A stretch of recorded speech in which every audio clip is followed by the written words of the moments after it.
Di situ kemudian berkembang bukan hanya memperkenalkan tentang bencana aja, tapi juga belajar Inggris secara umum.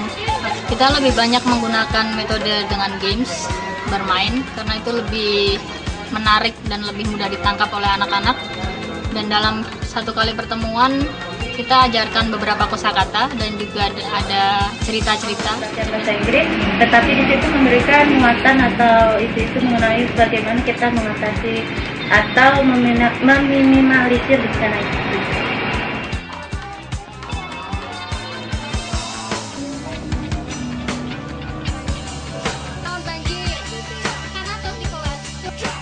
Kami mengadakan workshop bersama anak.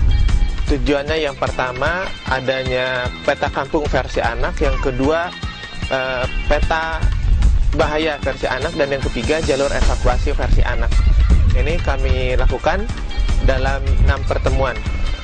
Nah, ini juga di warga semakin ramai, semakin dekat dengan isu bencana.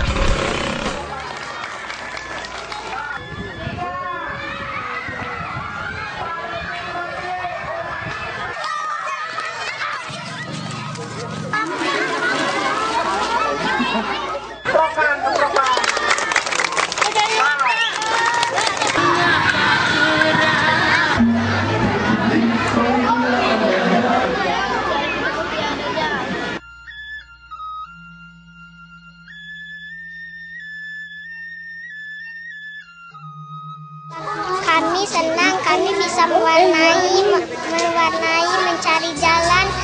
Itu saya sedang praktekkan gempa. Kami ada yang nyumpul di bawah meja, di samping dinding, dan kami waktu ada gempa kami berbaris dan lari ke depan bersama-sama. Mengadakan simulasi bencana kebakaran. Kami menyiramkan pakai air. Pelajaran pendidikan bencana yang aku dapat sangat penting bagi kehidupanku sehari-hari.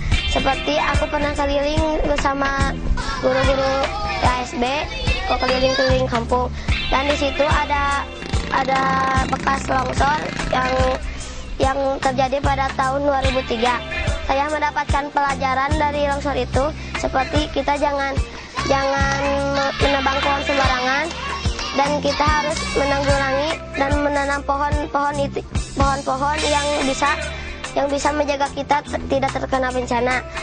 Dan seperti banjir, kita tidak boleh membuang sampah ke solokan.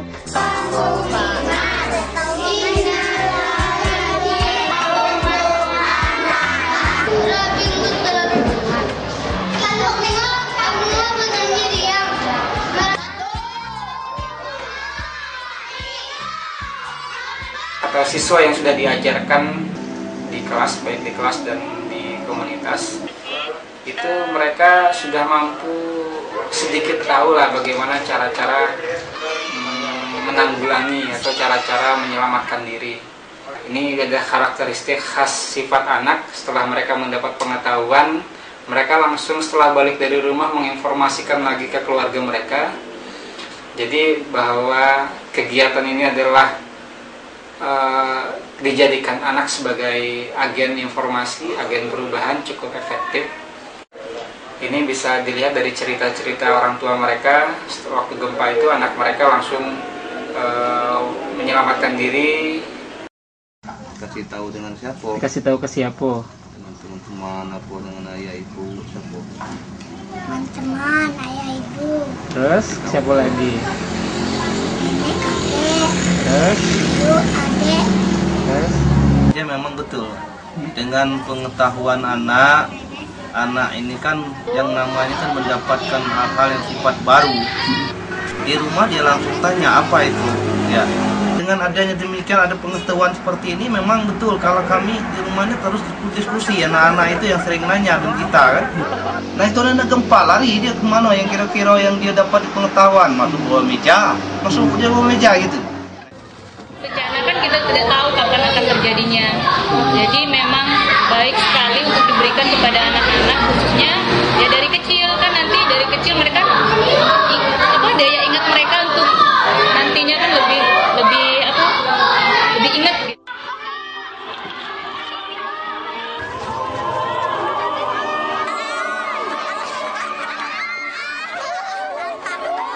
Kalau anak-anak ini dari sekarang sudah dipahamkan bagaimana bersikap menghadapi bencana, nah insya Allah dalam tempo 10, 15, 20 tahun lagi sistem penanggulangan bencana kita akan lebih gagal. Bencana kita tidak bisa mengetahui kapan terjadi. Jika kita sudah ada pengetahuan tentang bencana, insya Allah apabila terjadi, ya kita dapat menyelamatkan diri.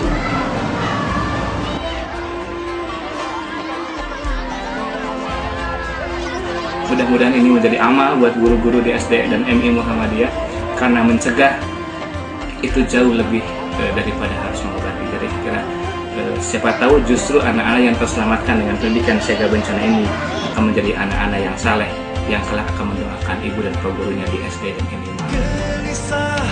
Gempa bumi. Cara pelindung dari gempa bumi adalah jauhi jendela. Aku harus melindungi kepalaku dengan tas atau buku, berlindung di bawah meja, berpegangan kusen, jadi menghindari dari benda-benda berat dan menutupi kepala. Kalau bencana sudah tenang, aku baru keluar dari rumah. Kalau suasana sudah aman, aku akan mencari tempat yang lebih aman